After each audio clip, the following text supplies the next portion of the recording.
Si se pone nervioso, le da apuro, pero vamos a ver que puede pasar el trance, ¿no? Tampoco tan mal como para... Pero sí que hay gente que lleva un poco de miedo escénico. Claro, pero la sensación de que nadie te está observando... Es muy diferente. Y la práctica de... Sí, claro, sí. Yo lo intento, vais a ver.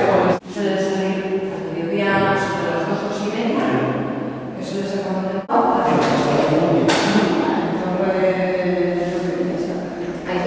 Kaixo, arratsalde on guztioi eta eskerrik asko bertaratu zareten guztioi ere.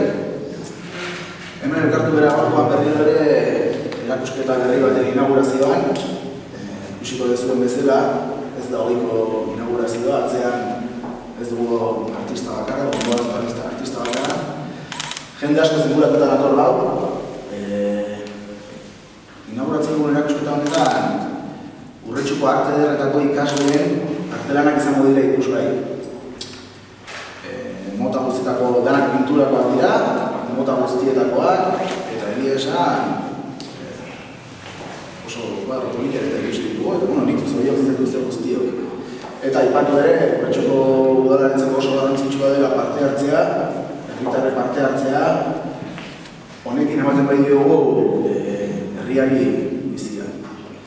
Eta, besterik gabe, animatu herritar guztiak, egun hauetan